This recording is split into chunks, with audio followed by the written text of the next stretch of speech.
Sa Dagupan City, nakatenga ang dalawang dredging machines ng DPWH Region 1 sa Pantal River dahil daw sa kawalan ng pondo ng ahensya. Balitang tinutukan live ni Joan Punsoy. Joan? Chris, maaga naman daw na nagsumite ng budget proposal ang DPWH Region 1 sa Central Office pero naging matagal nga raw itong pag-aproba ng pondo na umabot ng isang taon.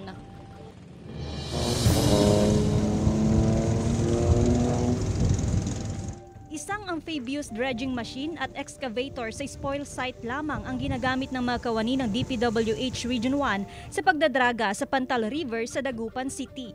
Walang sira ang dalawang suction dredger o ang heavy equipment na humihigop ng tubig at buhangin mula sa ilog patungo sa spoil site pero hindi ito magamit. Wala pa raw kasing pondo na magagamit sa operasyon. Last year po, mga taon na rin po ma'am. Sa yung isang equipment na yung dredge at dust 2, isang taon na rin yata po ma'am. Tapos yung sa dredge Visayas na papunta na po sa na dry dock siya ng 6 months, magna 9 months na po yata hindi na po nagamit ma'am.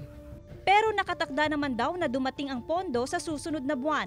Higit sa 2 million pesos ang pondo ng bawat equipment na magmumula sa DPWH Central Office. Yung kasali din po sa 2 million is yung fuel, mga pasahod po ng tao, tsaka yung mga PPE, and mga supply po ng pang-opisina.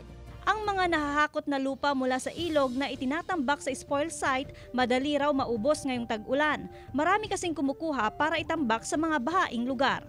Kasi konting ulan lang po, babahain na kami dito ma'am. Kaya nagtambak na po kami.